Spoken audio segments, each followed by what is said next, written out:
Bonjour, dans cette vidéo, nous allons apprendre comment insérer une image avec GeoGebra classique. D'abord, je vais changer la langue. Donc, je clique sur les trois lignes qui sont là, sur Settings, la langue. Je choisis la langue française, le français.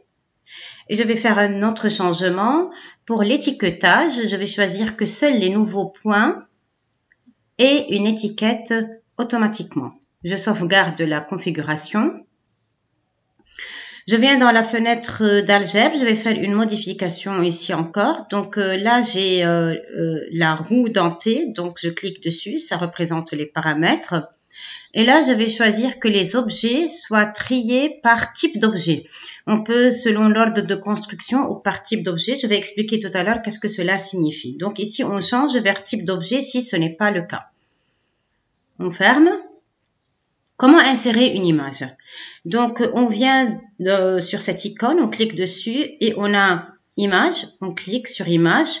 Nous allons aller à la recherche du dossier dans lequel nous avons sauvegardé nos images. Donc là, je suis dans Oasis, dans cours. Et donc, dans le thème 7, voilà, je vais insérer l'image. Et je clique sur OK. Voilà mon image. En cliquant dessus, et voilà, je peux déplacer mon image. Donc, rappelons-le, dans l'exercice, nous avions le segment, la hauteur de la porte qui était égale à 2 mètres. Donc, je vais tracer le segment ici qui est égal, ou bien qui représente la hauteur de la porte. Donc, il était écrit que cette hauteur-là, elle est de 2 mètres. Donc, je peux insérer un texte, voilà, qui dit... Et ce texte, je vais le mettre ici. Ce texte, je peux changer sa couleur pour que ça soit visible.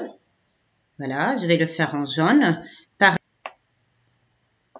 Voilà, je clique sur segment. Voilà, maintenant, ça va changer sa couleur. Le segment CD pour que ça soit visible. Maintenant, je vais tracer un segment qui représente la largeur de la maison. C'était ça le but de l'activité. Donner une estimation de la largeur de la maison, connaissant la hauteur de la porte. Dans la fiche d'exercice que vous aviez, le point E s'appelait A, le point F s'appelait B. Donc, je vais changer les noms des deux points. Par exemple, sur le point E, je fais un clic droit et je tape sur renommer et au lieu de E, je choisis la lettre A.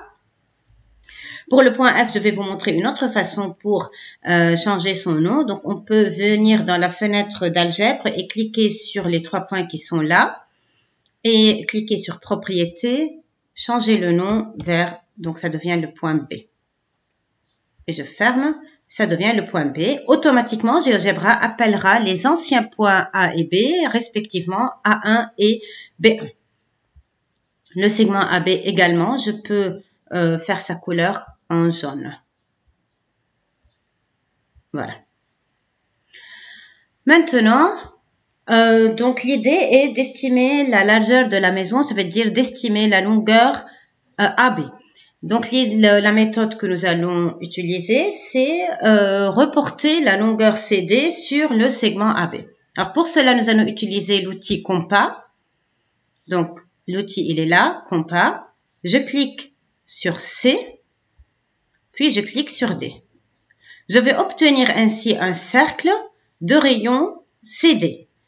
Le centre du cercle n'est autre que le curseur lui-même.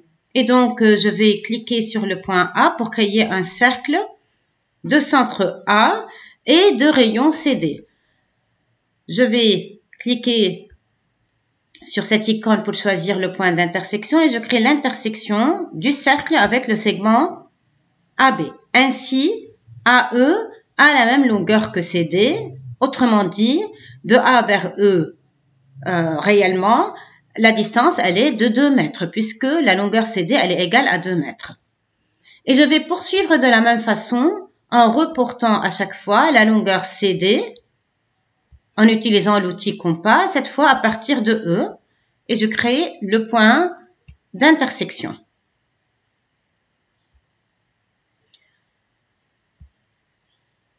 Je clique sur C, puis sur D.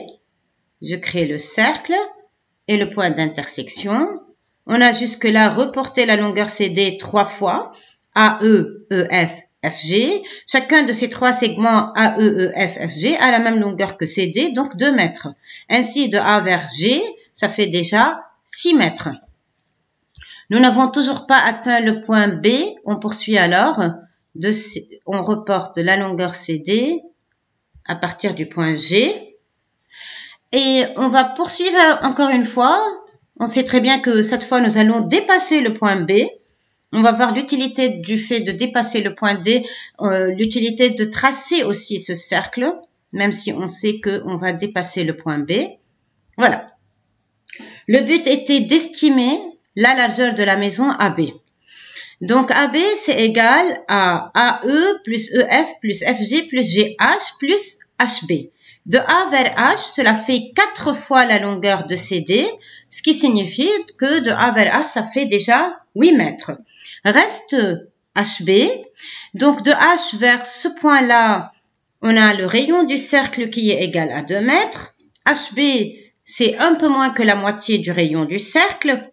Donc, ça va être un peu moins que 1 mètre. HB a donc une longueur inférieure légèrement à 1 mètre. Ainsi, de A vers B, on aura 8 mètres plus environ 1 mètre. AB vaut environ 9 mètres. Nous pouvons alors conclure. Je vais insérer un texte. Voilà.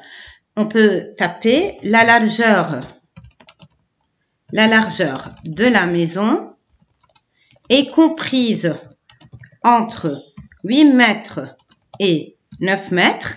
Et nous pouvons dire elle est environ égale